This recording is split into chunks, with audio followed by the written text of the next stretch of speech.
Hey guys, we're in my 2018 Toyota Tundra Crew Max Limited, and I wanted to do just a quick review on the truck, specifically on 12 things that I don't like, or I wish they could have done a little bit different.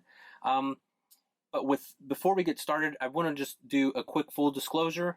I really like this truck.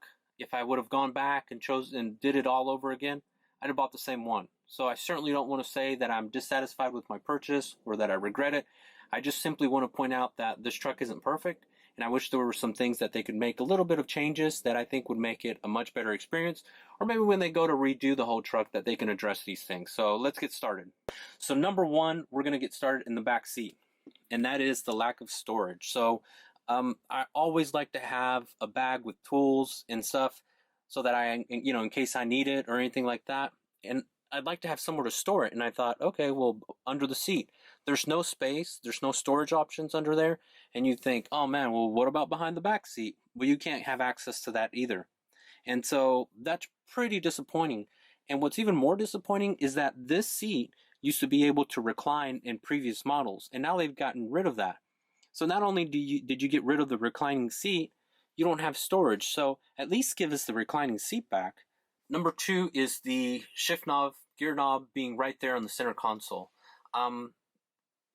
This center console is valuable real estate. In my opinion, that's where you have quite a bit of interaction going, whether you want to put your keys there, you want to put, your cell phone, you want to put a pen, whatever it is that you're carrying, it goes right here. And for that gear knob to be in the way, it's just disastrous. It's valuable real estate. I'd get rid of it. The Ford F-150 has it there. I think it's a terrible idea there as well.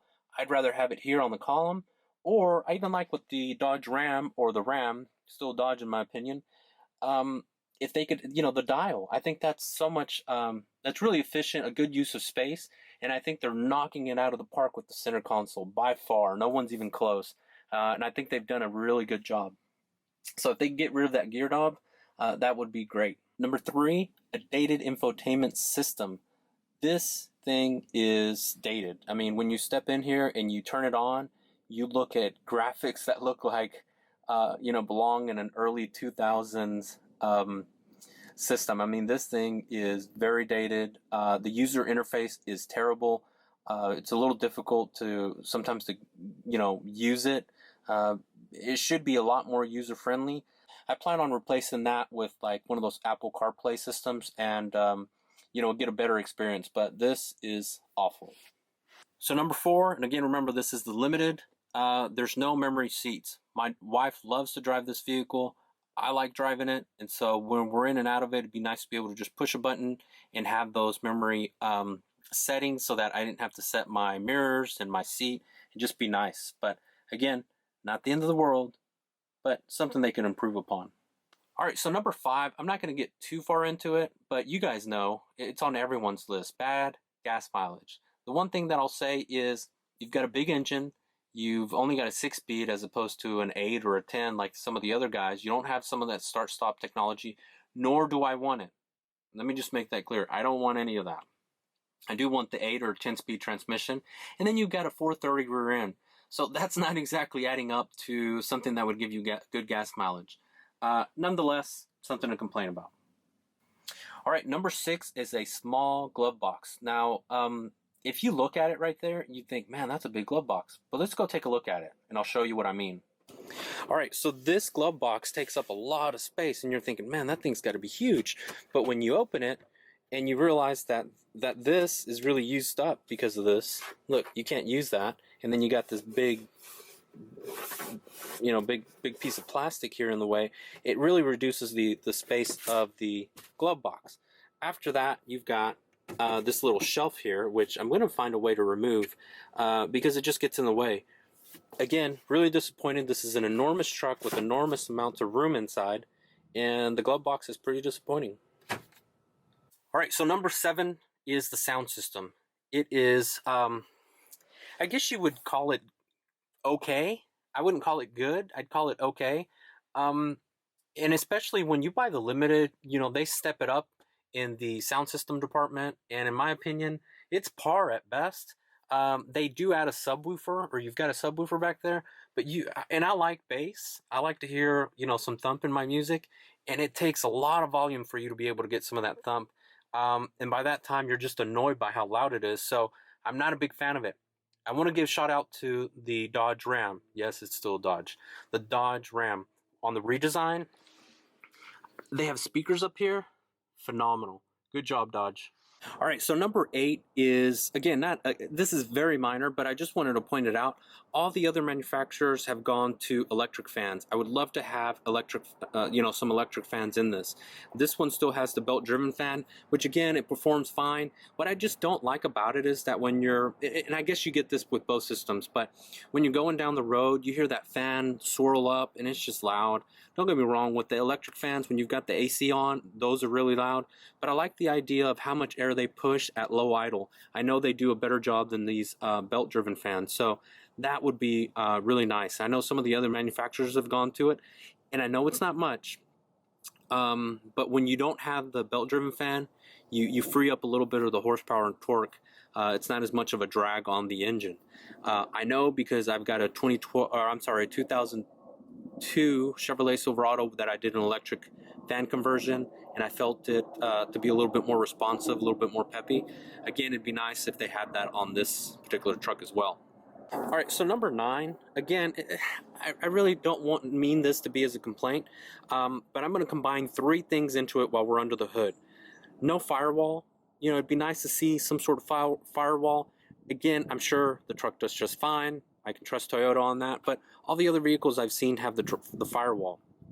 The other thing, this is annoying, is that there's no light here.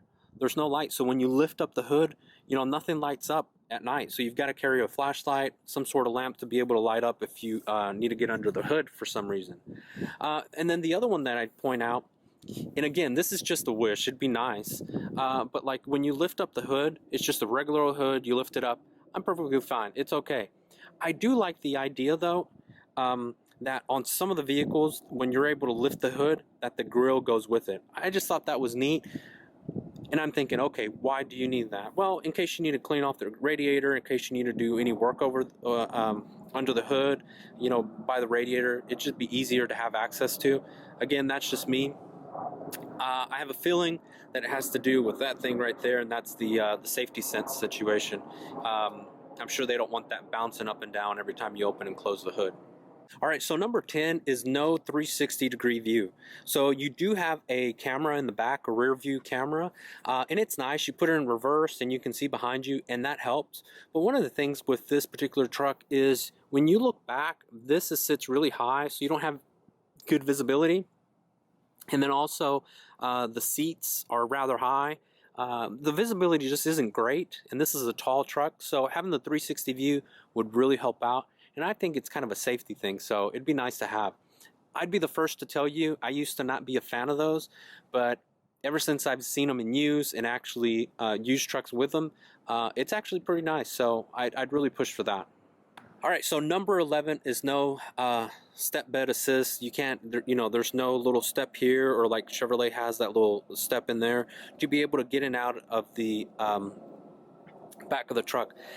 This is the 4x4 model, so it sits a little bit higher. It comes up to, on my upper part of my chest. So my big complaint with that is when you have to go in and out of the truck, it would be nice to make it a little bit easier. Again, you've got this little step right here. Not the biggest complaint there. Where it would really be useful is if you had some sort of little light side step either here or here, is to be able to reach in and get something from the back of the truck. Okay, I can't touch the floor. I have to get on my tippy toes to touch the floor of the bed. Okay, and I'm 6 foot tall, so to be able to reach anything, you really have to have some sort of step down here. And if you had that step, that would really help out. All right, and that brings us to number 12, and this is again a very minor complaint, something that I can do myself, but nonetheless, if this was already here, it would really bring a little bit of peace to my world, and I'll tell you why.